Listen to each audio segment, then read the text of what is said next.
Para entender la conclusión de algo, es necesario conocer el contenido de lo que se habló. Por ejemplo, para entender el final de una película, es necesario haber visto o entendido de qué trató la película. Para entender el final de un libro, el final de un cuento, es necesario haber comprendido de qué trató ese cuento o ese libro. Lo mismo es con una predicación o con un discurso. No puedes entender la conclusión si no entendiste primero cuál fue el contenido que se habló antes. Eso es exactamente lo que vamos a hacer esta mañana. Estamos a punto de entrar en la conclusión del Sermón del Monte. Estamos en el estudio del Evangelio de Mateo y estamos a 4 mensajes de terminar el Sermón del Monte. Y esos 4 mensajes constituyen la conclusión del Sermón de Cristo. Esa conclusión abarca desde Mateo 7:13 hasta el versículo 29. Pero esta semana creí por necesario hacer un alto a esta conclusión y antes de entrar a ella, primero hacer una revisión de lo que fue el Sermón del Monte, porque estoy convencido de que no entenderemos la conclusión del sermón si no entendimos primero el contenido de este maravilloso sermón del Señor Jesucristo. Ahora esta mañana voy a tratar de probar su capacidad mental, a ver cuántos gigas y cuántos megas tenemos en nuestra mente y cuán capaz es nuestro cerebro, porque vamos a pensar bastante y vamos a tratar de recordar mucho y vamos a tratar de descargar una buena cantidad de datos a nuestro cerebro. Hay veces que escucho quejas de parte de cristianos diciendo: es que es demasiada información, es mucho, mi cerebro no puede con tanto. A veces quejándose en cuanto a sermones o predicaciones, como eso fue demasiado contenido y yo prefiero un sermón pequeñito que nos deje una sola idea, pero que la entendamos bien para irnos a practicarla. Bueno, he escuchado quejas como esas, pero déjeme darle mi convicción. Mi convicción es que fuimos creados con un cerebro capaz de entender la palabra de Dios. Por eso Dios nos dejó su palabra. Nuestro cerebro no es incapaz, nuestro cerebro es capaz de entender la palabra de Dios y de entenderla en su profundidad, porque para eso nos fue dejada. Creo que el problema con nuestro cerebro no es que no pueda entender, el problema con nuestro cerebro es que está ocupado y lleno de otras cosas. Ese es el verdadero problema. Pienso en el mismo Señor Jesucristo. Él saturó a sus discípulos de tanta información durante su ministerio. Él llenó, es más, el mismo Sermón del Monte fue una predicación tan profunda, de tanto contenido, de tantos datos, de tantos gigabytes, que fue imposible que la mente de los que oyeron la pudiera entender a detalle, pero lo hizo Jesucristo. Jesús daba la información sin importar que no se entendiera del todo. Es más, él mismo, el Señor Jesucristo, le dijo al apóstol Pedro: Pedro, tú no entiendes lo que hago ahora, pero un día lo entenderás después. Aún mismo el Señor Jesucristo en Juan 16, versículo 12 dice: aún tengo muchas cosas que deciros, mas ahora no las podéis entender. Jesucristo saturaba la mente de sus discípulos, saturaba la mente de los oyentes con la palabra. Y es lo que yo quiero hacer esta mañana, tratando de descargar sobre nosotros muchos datos del Sermón del Monte. Cuando estás escuchando una buena predicación, no quieres que termine. Bueno, a lo mejor ustedes sí quieren que termine. Pero cuando yo estoy escuchando una buena predicación, no quiero que acabe. Quiero más, más, más. Eso fue lo que sucedió con el Sermón del Monte. Es lo que yo siento en mi corazón con el Sermón del Monte. No quiero que acabe. Ha sido una predicación tan exquisita, ha sido un deleite tan hermoso pasar meses y meses y meses y meses estudiando cada texto y cada palabra de este sermón, que al acercarnos a la conclusión, tenemos que mirar un poco de forma panorámica otra vez lo que hemos estudiado antes de entrar a la conclusión, y es lo que haremos esta mañana. Creo que el Sermón del Monte es un sermón superior, y creo que su primera característica del Sermón del Monte es su superioridad. El Sermón del Monte no tiene paralelo, no tiene igual. El sermón que el Señor predicó es el mejor sermón que se ha predicado en toda la historia. Ahora quiero que recuerde algo: fue un sermón. Fue una predicación. Lo que Cristo se subió a decir en la montaña fue un sermón real, una predicación. y ha sido el mejor sermón porque ha sido dicho por el mejor predicador. Nadie ha predicado algo mejor que lo que Cristo ha predicado, ni antes, ni ahora, ni lo habrá.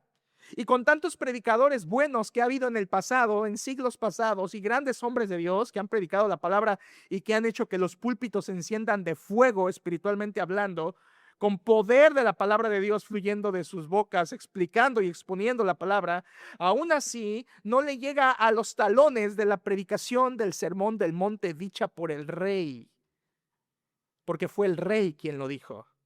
Es superior. En todos los sentidos, el mensaje de Cristo es superior. Escuche, una comparación interesante. El sermón del monte que Jesús predicó contiene aproximadamente 2.400 palabras griegas. Es más o menos lo que Jesucristo habló. 2.400 palabras que si las dices de una manera pausada, te puede tardar entre 20 y 30 minutos decirlo. 2.400 palabras. Cada vez que yo predico un mensaje a ustedes de 1 hora, hablo aproximadamente 9,000 palabras en cada sermón. ¿Qué nos dice esto? Jesús dijo una tercera parte de palabras de que las que yo digo comúnmente en un sermón, 1/3, pero dijo más que lo que yo podría decir en toda mi vida. El sermón del Señor Jesucristo es tan vasto y tan profundo que es incomparable. Es incomparable. Él habló poco, pero dijo mucho. Eso es lo que hace que valga la pena que nosotros estudiemos el Sermón del Monte. Es superior, el mejor sermón. No solamente por su naturaleza, sino también en su extensión. Es el sermón más largo registrado de Cristo en la Biblia, ¿de acuerdo? No hay otro sermón más largo en la Biblia que el del Sermón del Monte, Mateo 5 al 7. Es el sermón más extenso. Esto quiere decir, no que fue el único sermón, pero que es el mejor sermón en el Nuevo Testamento de Cristo, no porque los otros sean menos, sino porque este está completo. Este contiene toda la información que Jesús predicaba. Miren, Jesús comúnmente predicaba lo mismo, los mismos temas, las mismas verdades, una y otra vez. Eso lo vemos en los evangelios. Jesucristo no enseñaba cosas nuevas. Él enseñaba siempre los mismos temas. Pero en el Sermón del Monte tenemos esos temas todos condensados en un solo mensaje. Es por eso que el Sermón del Monte es superior, porque contiene o está completo de todas las enseñanzas que Jesucristo comúnmente predicaba. Es el mejor compendio de sus mensajes. Es la mejor compilación de sus frases. Es el mejor concentrado de sus enseñanzas. Es una colección exclusiva de los dichos de Cristo. Es la carta magna del Señor Jesucristo. En Mateo hay 5 discursos del Señor Jesucristo. El Sermón del Monte es el primero. Pero los otros 4 discursos de Cristo en Mateo no se comparan con el Sermón del Monte ni en extensión ni en profundidad. Bueno, ¿y qué hay de los otros evangelios? Jesucristo también habló en los otros evangelios, enseñó cosas, dijo cosas, es verdad. Marcos, hay algunas parábolas de Jesús y algunos episodios de enseñanza, pero Marcos se centra más en la acción de Cristo. Lucas es un evangelio que se centra en la obra humana de Cristo como sacrificio, siendo hombre, muriendo por los pecados. Y aunque hay bastante enseñanza en Lucas, no se compara con el Sermón del Monte de Mateo. Y Juan es un evangelio que, aunque tiene enseñanza, su principal objetivo es dar los milagros o señales que Jesucristo hizo para demostrar que es Dios. Así que aún en los 4 evangelios, el Sermón del Monte es superior, no porque sea mejor que las otras enseñanzas de Cristo, sino porque es el más completo mensaje de Cristo en una sola toma, en un solo mensaje. Como dice Proverbios 6, versículo 23, porque el mandamiento es lámpara y la enseñanza es luz, y camino de vida a las reprensiones que te instruyen. Esto es la enseñanza de Cristo. Es lámpara, es luz. Sermón del Monte es como un faro en la niebla en la vida. Este Sermón del Monte de Cristo es una lámpara que irradia la doctrina preciosa del Señor Jesucristo. No hay lámpara que sea mayor que esta en toda la Biblia, como en este sermón del Señor Jesucristo. Pero aparte, la gloria de este mensaje también es superior. ¿Saben por qué? Porque este mensaje no es solo de Jesucristo. es el mensaje de Dios. El Sermón del Monte refleja el corazón de Dios, la mente de Dios, la voluntad de Dios, la palabra de Dios. No es un sermón de Pedro, de Juan, de Felipe, es el sermón de Dios mismo. ¿Habías pensado en eso? El Sermón del Monte es el sermón de Dios al hombre, porque Jesucristo es Dios y refleja el corazón de Dios, la voluntad de Dios, el interés de Dios. Refleja, de alguna manera dicho, lo entendemos, la preocupación de Dios o la intención de Dios. Esto no es un comentario cualquiera, esto no es filosofía barata que encuentras en los estantes de libros en las librerías y en los supermercados. Esto no es simplemente libros que hablan acerca de Dios. El Sermón del Monte es, por excelencia, el mayor mensaje de gloria porque es Dios mismo hablando. El Dios de gloria hablando. Y eso es mucho, mucho más importante. Ningún libro se compara a la Biblia, ¿cierto? Pero escuchen, pero ningún libro se compara siquiera a Mateo 5 al 7.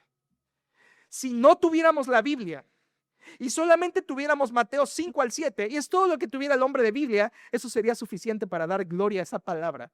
Porque estos 3 capítulos son incomparables, y si fuera la única Biblia, sería y bastaría para dar gloria a Dios y a su palabra.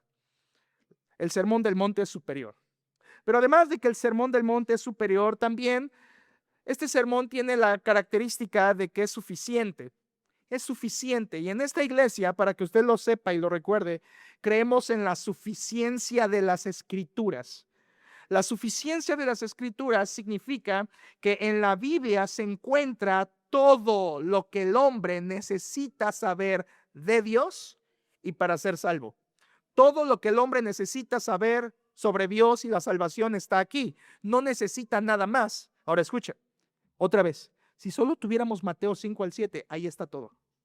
Ahí está todo. Esta semana, al reinvestigar el Sermón del Monte y para mí redescubrir el Sermón del Monte, aunque lo he predicado por todos estos meses, encontré que el Sermón del Monte realmente es una mini Biblia.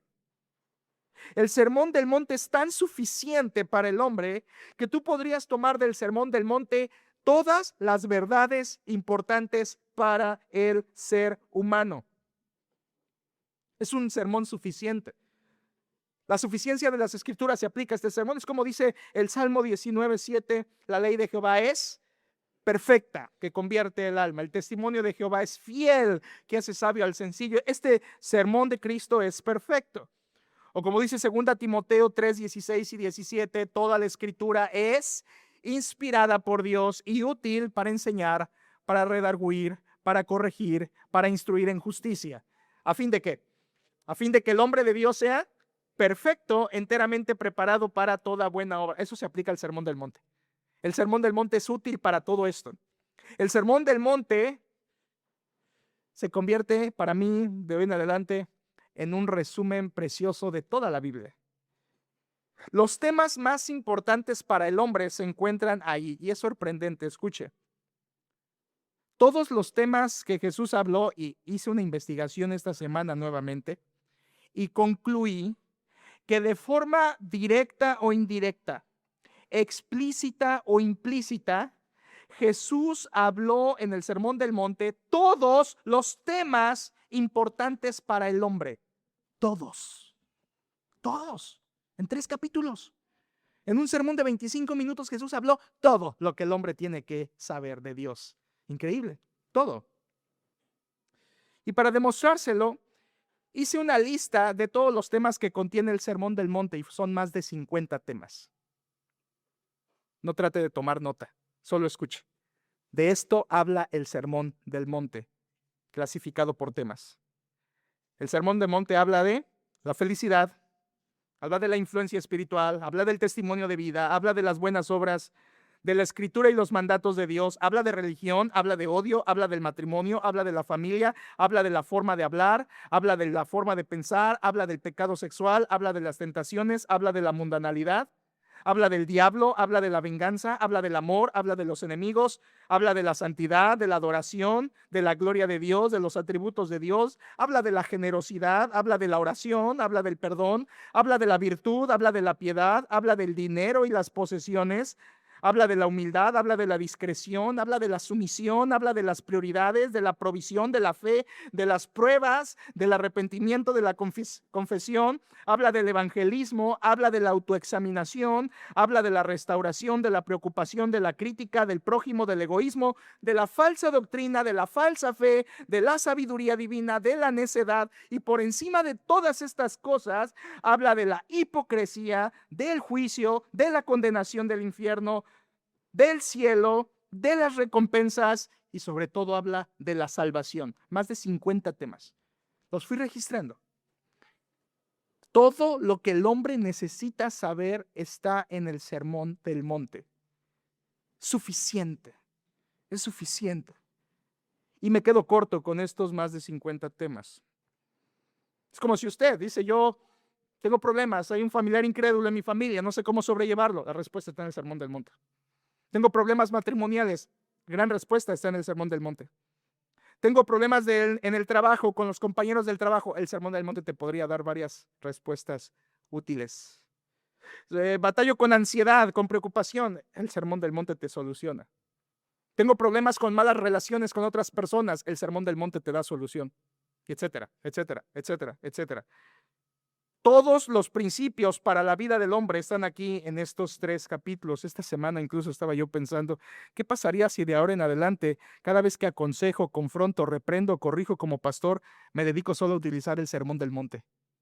¿Y saben qué? Sería posible, porque todo está allí. De forma resumida, en semilla, pero todo está allí.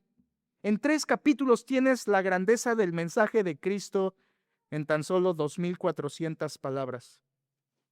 Creo que esto es lo que tenemos que aprender, iglesia, y por eso he pasado tantos meses. Escucha esto, escucha esto. Por eso hemos pasado tantos meses en este sermón, porque Jesucristo dijo en Mateo 28, enseñándoles que guarden todas las cosas que os he mandado.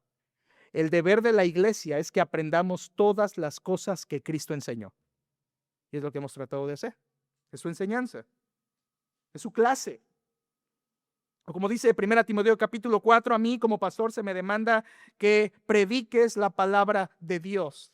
La palabra de Dios, y Cristo es Dios. O como dice Pablo en 2 Timoteo capítulo 4, entre tanto que voy, ocúpate en la enseñanza.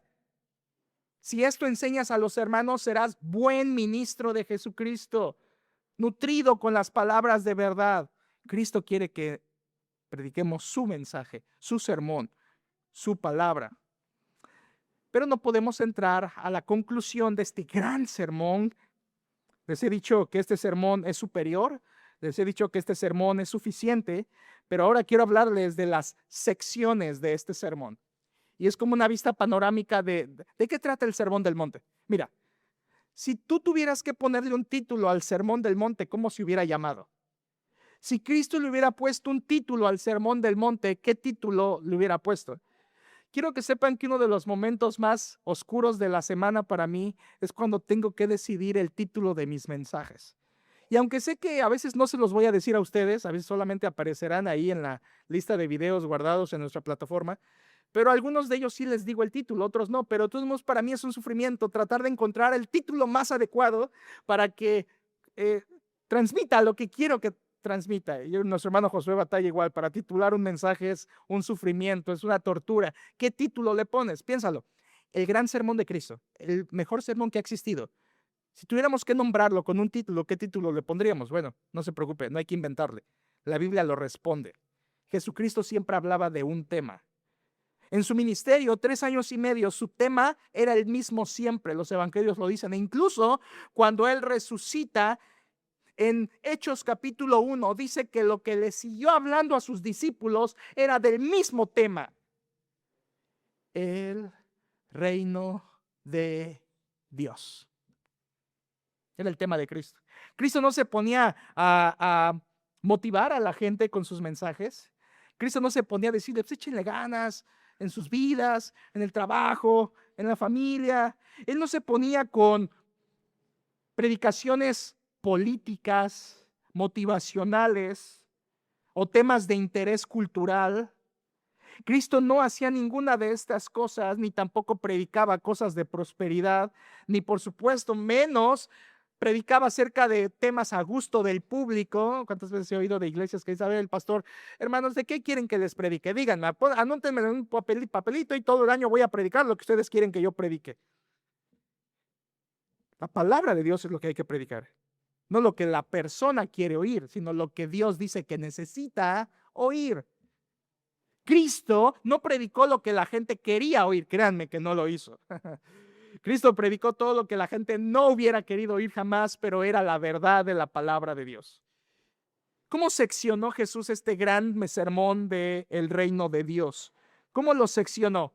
Bueno, acuérdense, les dije, este mensaje es una predicación de Cristo, un sermón.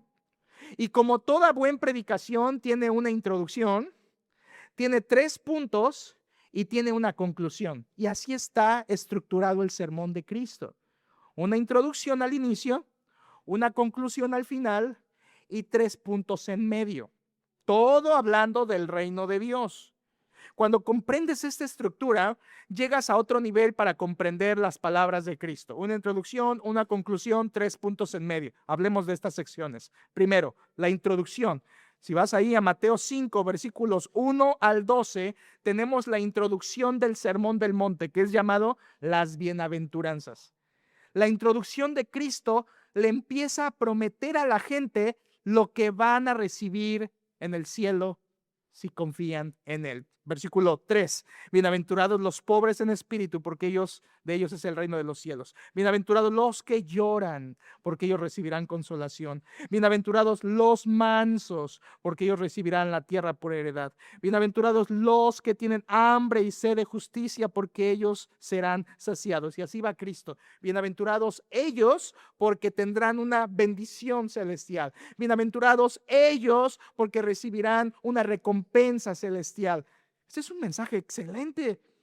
Cristo comienza el sermón con una introducción anticipándole a la gente las bendiciones que van a tener si le siguen.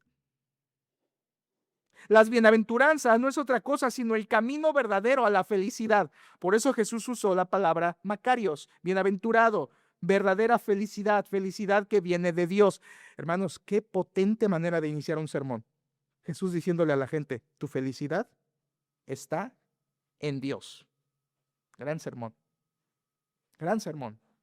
Tu felicidad no está en lo que tienes, tu felicidad no está en lo que haces, tu felicidad no está en lo que logras y tu felicidad no está en lo que compras. La introducción, y esto es tan solo la introducción, ¿no? Es como cuando tú estás escuchando un mensaje y dices, oye, la introducción es tan potente, ¿qué me espera el mensaje? Así fue con Cristo. La introducción tan solo fue la promesa de la felicidad en Dios y solamente en Dios. Por supuesto que quien ya tiene estas bendiciones deberíamos disfrutarlas porque somos bienaventurados. Por cierto, cada condición que Jesús da de las bienaventuranzas es una virtud espiritual. Los pobres, los mansos, los hambrientos de hambre y sed de justicia, los que padecen persecución, los pacificadores, los misericordiosos, es una virtud espiritual. Y la recompensa siempre es una recompensa no terrenal, sino celestial. Es una recompensa que Jesús promete para el cielo. Esa es la forma de iniciar el sermón, diciendo Jesús, tu felicidad está en Dios.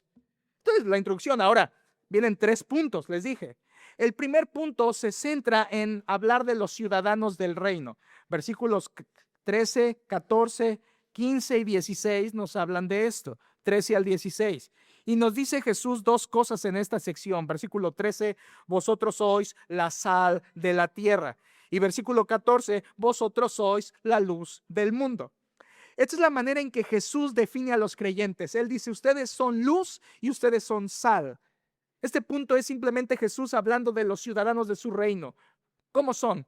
¿Cómo son los ciudadanos del reino de Dios? Jesucristo dice, ellos son sal y ellos son luz. Son sal porque recuerda que la sal era un artículo muy importante en ese tiempo, preservaba de la corrupción, aparte de dar sabor. Lo más importante para un judío en ese tiempo era que la sal preservaba de la corrupción, o sea, evitaba que las cosas se echaran a perder rápido. Y Jesucristo dice, así son los de mi reino. Donde están, son capaces por su santidad de evitar, de su santidad en la que andan, evitar que alrededor fluya la maldad de manera fuerte porque ellos mismos la detienen con su testimonio. Eso es lo que Jesús está diciendo.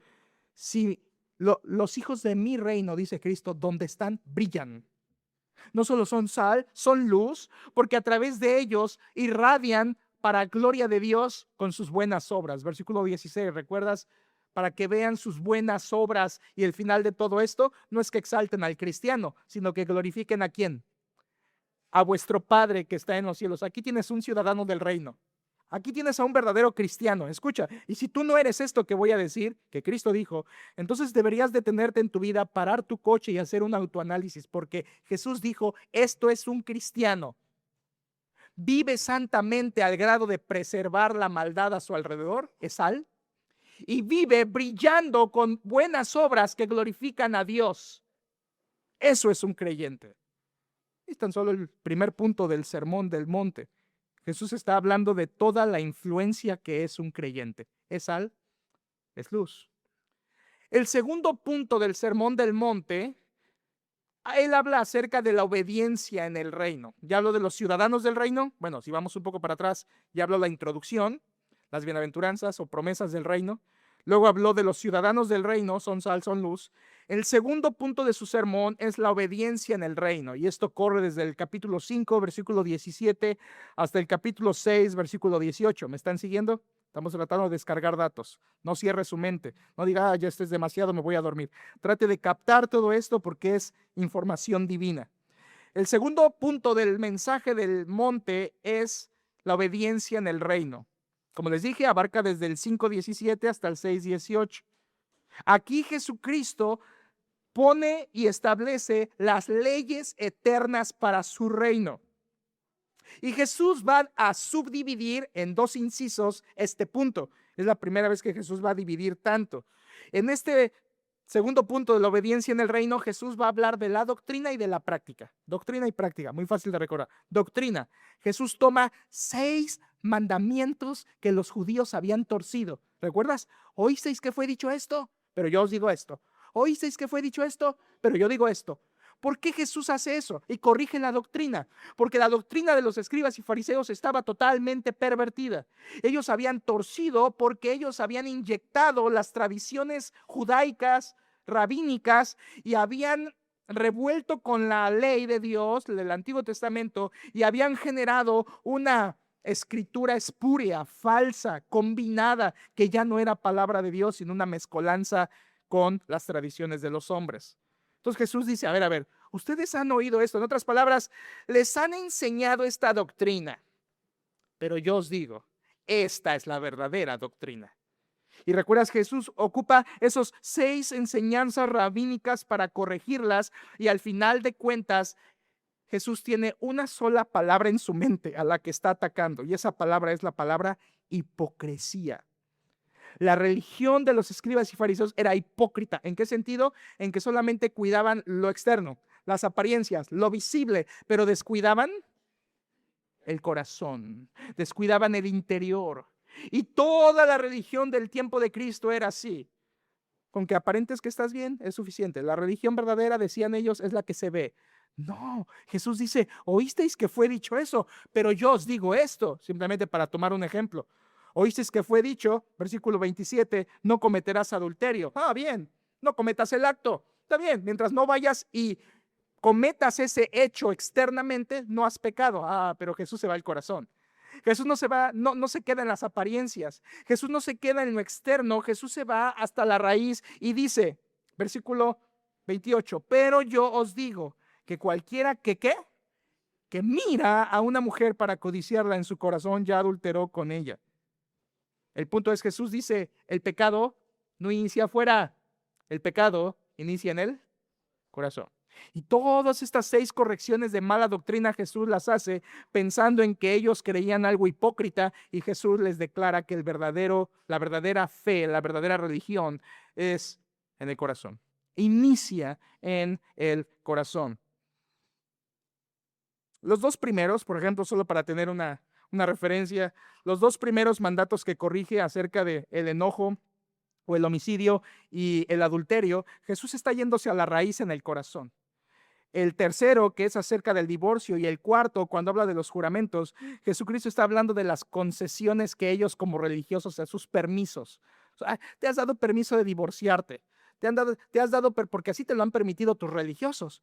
De que el divorcio está permitido no importa, mientras des una carta de divorcio, ¿recuerdas la ley expedida que certificaba que te divorciabas? Mientras hagas papelito, no importa que te divorcies 20 veces, era lo que los religiosos creían. Y Jesús dice, pero yo os digo esto. Entonces ellos estaban dando permisos, concesiones, y Jesús les aclara cuál es la verdadera ley de Dios.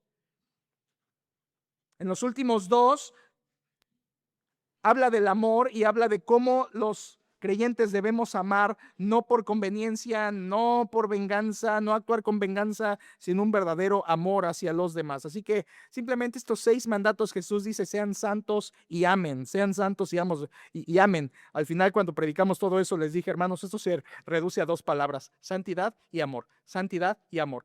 Porque si eres santo, no vas a odiar, no vas a adulterar, no vas a jurar en vano, no vas a divorciarte. Y si amas, entonces no te vas a vengar, vas a ser bueno aún con los que te persiguen y te ofenden y te blasfeman. Santidad y amor. Es básicamente lo que Jesús resume en estos 6 mandatos que corrige. Y en pocas palabras, Jesús está diciendo, la obediencia en mi reino es de corazón y la obediencia en mi reino es en base a la palabra de Dios, no a tradiciones humanas, ¿de acuerdo? Ahora, en este punto, Jesús no solamente habla de la doctrina, les dije que habla de otra cosa, ¿de qué? De la práctica, de la práctica. O sea, la gente del tiempo de Cristo no solamente tenía una doctrina mala, sino también tenía una práctica mala. Y ahí iniciamos el capítulo 6. El capítulo 6, versículos 1 al 18, Jesús toma las 3 prácticas religiosas más importantes: limosna, oración y ayuno. Ahora, ¿qué problema había con estas 3? El problema no eran estas 3 prácticas. El problema era cómo las estaban ejecutando los religiosos. ¿Cuál era el problema con estas prácticas? Mire versículo 1 del capítulo 6, 6:1 lo dice. Guardaos de hacer vuestra justicia delante de los hombres para, ¿qué dice?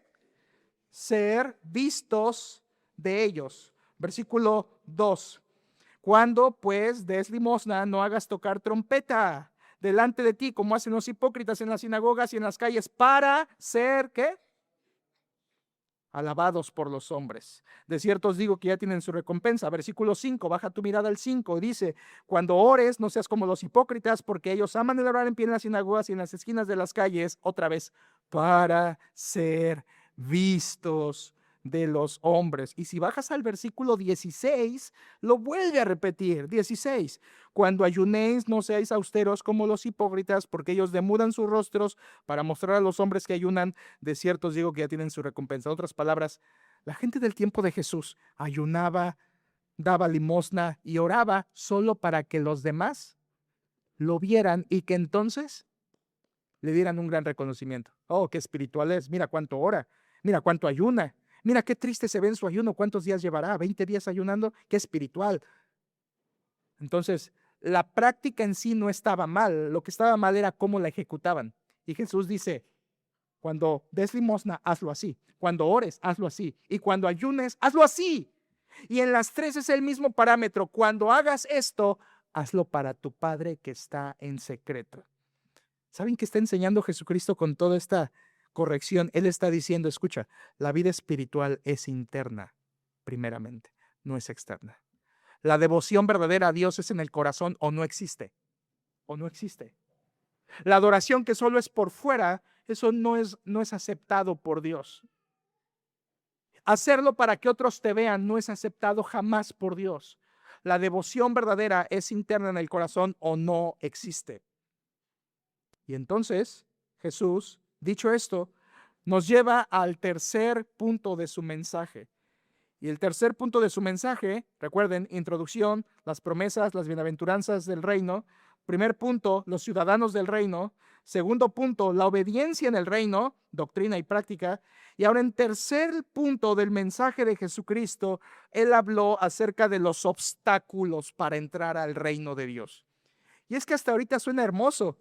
Si eres del reino de Dios, eres bienaventurado, puedes obedecerle, Dios va a estar contigo, pero hay algunas dificultades para entrar. ¿Cuáles son esas cosas que obstruyen que una persona entre al reino de Dios. Y yo estaba pensando en esto otra vez. Y si le preguntáramos a Jesucristo, ¿cuáles son las dos razones principales por las que una persona no viene a Cristo, no viene a Dios, no viene a la iglesia, no le interesa la Biblia, no se congrega, no lee la Biblia? ¿Cuáles son las dos razones principales? De verdad, pastor, hay muchísimas. No, Cristo dijo que hay dos principales. Dos razones que obstaculizan que la gente se acerque al reino de Dios. Número uno, ellos aman el dinero y las posesiones. Y número dos, ellos aman a sí mismos. Se aman a sí mismos. Y es lo que tenemos en capítulo 6, versículo 19 al capítulo 7, versículo 12. En otras palabras, Jesús está diciendo, ¿sabes por qué la gente no entra al reino de Dios? Número uno, por idolatría. Hacen del dinero su ídolo. Y por eso no se acercan a Dios. Y eso es cierto, iglesia. ¿Sabes por qué las iglesias bíblicas como la nuestra no están saturadas de gente y hasta apartando lugar desde las 9 de la mañana? ¿Sabes por qué? Porque muchas personas están afuera buscando fines económicos, riqueza, remuneración, y su ídolo es el dinero. No adoran a Dios, son idólatras. Colosenses dice que la avaricia es idolatría. Así que en primer lugar, el primer obstáculo y gran piedra de tropiezo por la que la gente no entra al reino de Dios es porque aman las cosas terrenales y el dinero. O sea, les dije, idolatría. Pero la segunda razón que no entran al reino es por egolatría. Se aman a sí mismos. ¿Dónde vemos eso? En capítulo 7, versículos 1 al 12. Jesús dice, se aman tanto a sí mismos que son unos criticones, se aman tanto a sí mismos que no aman al prójimo, no aplican la regla de oro, versículo 12, ¿recuerdas? Porque se aman tanto a sí mismos que no aman ni a Dios ni aman al prójimo. ¿Te fijas cómo más adelante en capítulo 23, cuando Jesús dijo cuáles son los dos mandamientos más grandes? ¿Te acuerdas cuáles son? Amarás al Señor tu Dios con todo tu corazón, mente, alma y fuerza. Amarás a tu prójimo como a ti mismo. ¿Por qué la gente no entra al reino de Dios? Porque aman otra cosa que no es Dios y porque no aman a su prójimo como a sí mismos. Aman el dinero y se aman a sí mismos. Aman las cosas terrenales y se aman a sí mismos. Los dos obstáculos para el reino siguen siendo los mismos hoy. Incluso tú, cuando has estado lejos de Dios, ha sido porque amas las cosas terrenales o te amas más a ti mismo. Amas más tu comodidad, tu placer, tu diversión, tu comodidad. O amas tu trabajo, amas el ingreso, amas la riqueza, amas tus deudas y las tienes que sostener de alguna manera y tienes que trabajar más y ocupar menos tiempo en Dios. Jesús está enseñando estos dos obstáculos para el reino. Déjeme hablar un poquito de cada uno y cerrar. Cuando Jesús en capítulo 6 todavía habla acerca de amar las posesiones, Él, increíble, nos enseñó en pares. ¿Recuerdas? En pares. 2 tesoros, 2 ojos, 2 señores, 2 búsquedas. ¿Recuerdan eso en capítulo 6, versículo 19? 6, 19, no os hagáis tesoros en la tierra. Versículo 20, sino haceos tesoros en el cielo. 2 clases de tesoros. 2 clases de ojos. Versículo 22, la lámpara del cuerpo es el ojo. Así que si tu ojo es bueno, tendrá una consecuencia. Versículo 23, pero si tu ojo es malo, ¿lo ves? 2 ojos. 2 señores, versículo 24, ninguno puede servir a 2 señores porque aborrecerá al uno y amará al otro, estimará al uno y menospreciará al otro, no podéis servir a Dios y a las riquezas. 2 señores, o amas a las riquezas o amas a Dios. Y por último, 2 búsquedas. La vida es una búsqueda y Jesús dice, tú puedes en tu vida buscar una de 2 cosas. Versículo 32, porque los gentiles buscan todas estas cosas. ¿Qué cosas? Comida, bebida, vestido, cosas materiales. Una forma de vivir es buscando lo terrenal, pero Jesucristo dice, yo les vengo a presentar una cosa mucho mejor, una búsqueda mucho mejor. ¿Cuál? Versículo 33, perdón. Mas buscad primeramente el reino de Dios y su justicia, y todas estas cosas os serán añadidas. 2 formas de vivir. O vives buscando lo terrenal o vives buscando el reino de Dios. Y con todo esto Jesús está diciendo simplemente, no seas avaro. No seas un idólatra de las cosas materiales. No ames el dinero. No hagas tesoros terrenales. No tengas un ojo codicioso. No hagas del dinero tu amo. y no te preocupes de las cosas materiales. Recuerdan que estudiamos esto de la preocupación o el afán en versículo 25 a 34.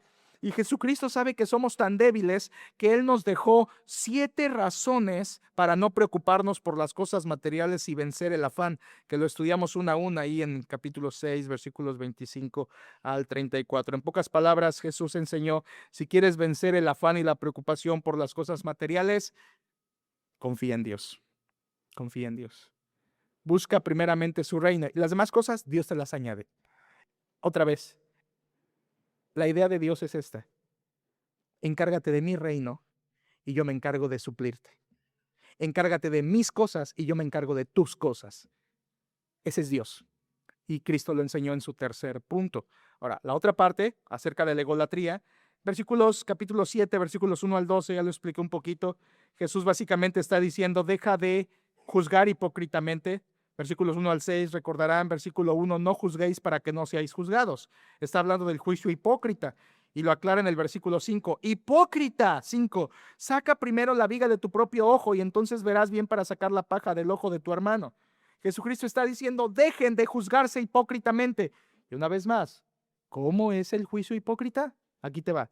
El juicio hipócrita es cuando juzgas a otros y no a ti primero. Ese es el juicio hipócrita. Cuando juzgas la vida de pecado de otros y no juzgas tu propia vida de pecado. Es por eso que en esos versículos 1 al 6, Jesucristo nos enseña la forma correcta de juzgar, el orden correcto de juzgar, la persona correcta a juzgar. La forma correcta es juzgando, no hipócrita, sino sinceramente. El orden correcto es juzgarte a ti primero, saca primero la viga y después ayuda al que tiene la paja. Y en tercer lugar, juzga a la persona correcta, porque el versículo 6 dice, no juzgues a los que van a menospreciar tu mensaje. No deis lo santo a los perros, ni echéis vuestras perlas delante de los cerdos. Así que Jesucristo está diciendo, dejen de juzgar hipócritamente. Alto al juicio hipócrita. Pero así como dice alto al juicio hipócrita en 1 al 6, en 7 a 12 dice adelante con el amor al prójimo. Alto al juicio hipócrita, pero adelante al al amor al prójimo. Adelante, ámense al prójimo. Y eso está en versículos 7 al 12. ¿Recuerden el 12? Así que todas las cosas que queráis que los hombres hagan con vosotros, así también haced vosotros con ellos, porque esto es la ley y los profetas. Una forma de decir, ama a tu prójimo. Y esos versículos 7 al 12, Jesús está animando a que amemos al prójimo, al prójimo. Versículo 7, ¿recuerdas? Pedid y se os dará, buscad y hallaréis, llamad y se os abrirá. Tú dirás, está hablando de la oración, pastor. Está usando la oración, porque ya habló de la oración en el capítulo 6. Aquí lo que está haciendo Cristo es una comparación. Así como tú le pides a Dios y Él te contesta. Así como tú ruegas a Dios y Él te responde. Así como Dios es un buen padre que sabe dar buenas dádivas a sus hijos y no te va a dar un pescado, una serpiente, una piedra. Así tú ten la misma disposición para ser amoroso con tu prójimo. Así que todas las cosas que queráis que los hombres hagan con vosotros, así también haced vosotros con él. Cristo está hablando de, así como Dios te ama a ti, tú ama a otros.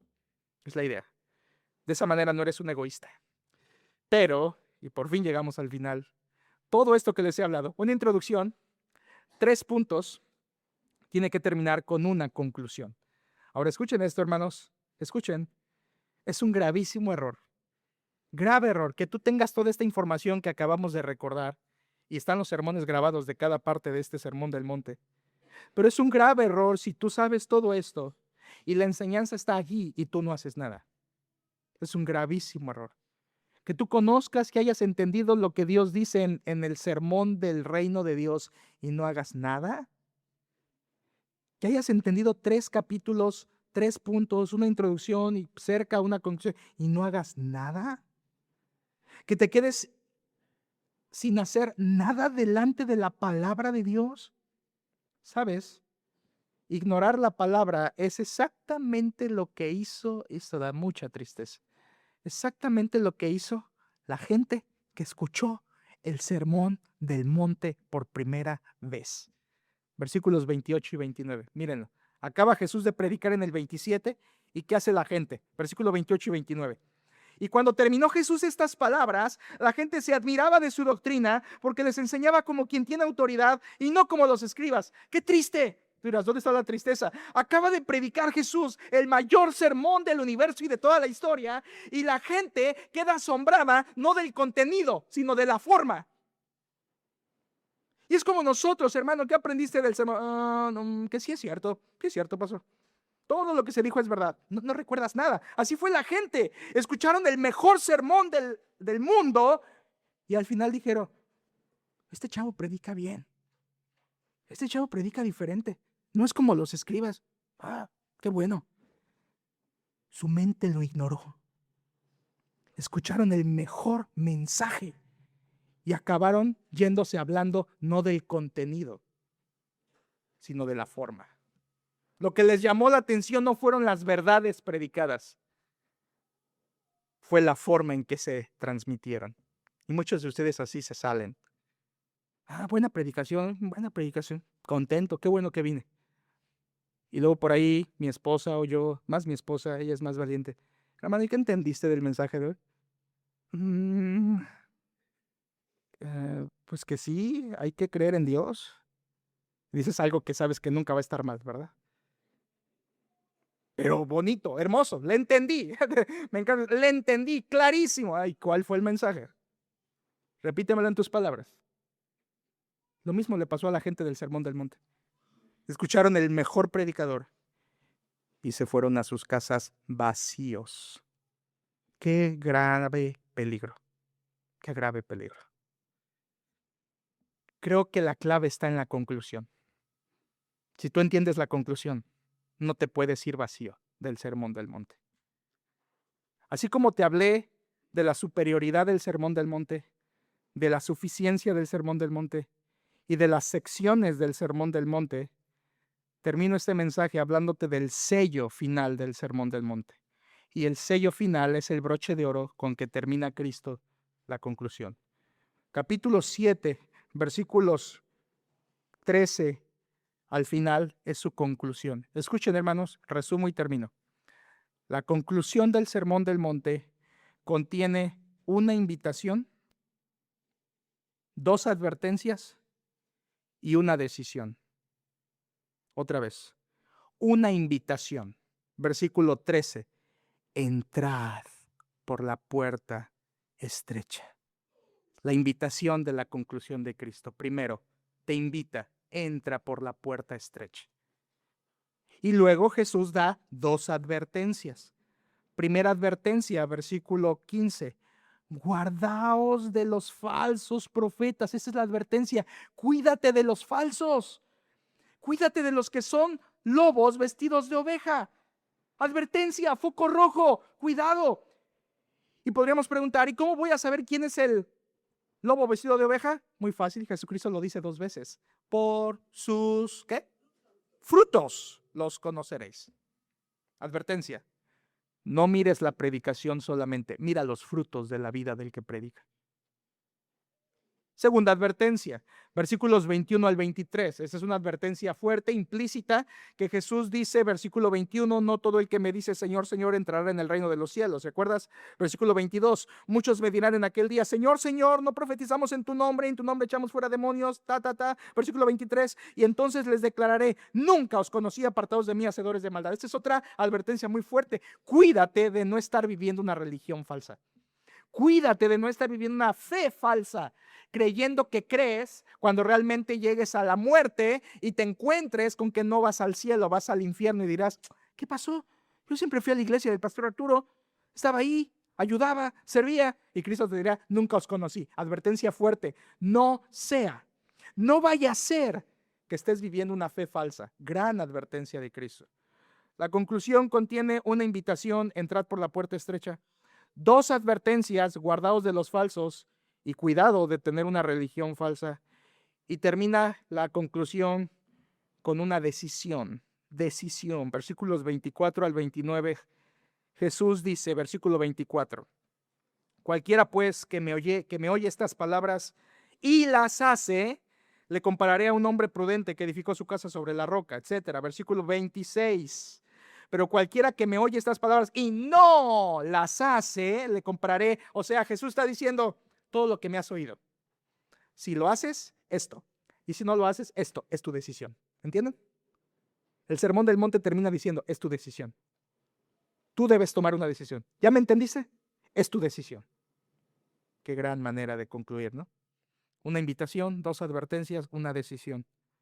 La conclusión nos debe llevar a hacer algo y es precisamente lo que Cristo va a desafiar en la conclusión. Jesús va a decir, hay dos formas de vivir. Dos formas de vivir. Y miren, hermanos, tan clara es la conclusión de Cristo que si tú la leyeras con calma te darías cuenta de qué claridad está concluyendo Cristo, porque lo vemos en esto. Escuchen, la estructura de la conclusión, Jesús enfatiza que hay dos opciones, dos puertas, dos caminos, dos destinos, dos grupos, dos frutos, dos juicios, dos constructores, dos cimientos, dos edificios y dos finales. Queda, por supuesto, claro, Jesús está diciendo, hay dos formas de vivir. ¿Cuál eliges? Y así termina el Sermón del Monte. ¿Ya entendiste el mensaje? Dice Cristo, ¿qué vas a hacer? Tienes dos opciones. Puerta estrecha, puerta ancha, camino angosto, camino amplio, fruto bueno, fruto malo. Edificar sobre la roca, edificar sobre la arena. ¿Qué escoges? ¿Cuál es tu decisión? ¿Qué harás con tanta información bíblica? Ya terminamos, podemos poner a reposar nuestra mente. Acabó la descarga de datos. ¿Qué harás tú con tu vida? ¿Entrarás por la puerta estrecha? ¿Darás buen fruto? ¿Construirás sobre la roca? ¿O irás por el camino espacioso? ¿Serás un fruto malo? No conocerás a Cristo y edificarás sobre la arena. ¿Qué vas a hacer? Esta es la conclusión de Cristo. Pero como empecé diciendo, iglesia, ya entendimos el contenido del Sermón del Monte. Ahora ya estamos listos para la conclusión. Entraremos a cada parte de la conclusión a detalle la próxima semana, si el Señor quiere. Oremos. Padre, bendice tu pueblo, bendice tu palabra. Bendice el mensaje que se acaba de dar recordando el poderoso Sermón del Monte, superior, suficiente, excelso, incomparable. Señor, queremos amar tu enseñanza, amar a Cristo, amar sus palabras. Y queremos que nos des la sabiduría para dar una respuesta a esa conclusión que viene de Cristo en este mensaje. Hay dos formas de vivir y nosotros hemos de escoger una. Da sabiduría a este pueblo, Señor. Y a aquellos que han escuchado algo así por primera vez, ábreles los ojos a su necesidad de salvación en Cristo primeramente. Y aquellos que han sido salvos, ayúdanos a vivir bajo los términos del reino escritos en el Sermón del Monte. Gracias por estos 3 capítulos. Ayúdanos a concluir pronto este estudio, pero haciendo que valga la pena en nuestros corazones, Señor, guiándonos a la conclusión y a la aplicación que tú quieres a nuestra vida. Pongo en tus manos este pueblo, Señor. Llama a cada uno conforme a su necesidad. Consuela a los corazones que lo necesitan. Confronta a los corazones que lo requieren. Y que esta semilla dada tú la esparzas con tu mano poderosa. Gracias, Señor, por tan gran predicación en la Biblia. Y ayúdanos a asimilarla y a que esta semana podamos pensar en ella, leerla, releerla, estudiarla, reflexionarla y nos des la gracia para vivirla conforme a tu poder. Oh, Señor, no nos dejes ser como estas personas que oyeron por primera vez el Sermón del Monte, que acabaron de oír algo divino y terminaron yéndose sin discernir nada. Líbranos de ese error y ayúdanos a ser una iglesia que toma, valora, recibe tu palabra como lo que es, palabra de Dios que tiene poder para sobreedificarnos. Te damos gracias, Padre, y te entregamos esto. Danos la gracia para lo que sigue. En el nombre de tu Hijo. Amén.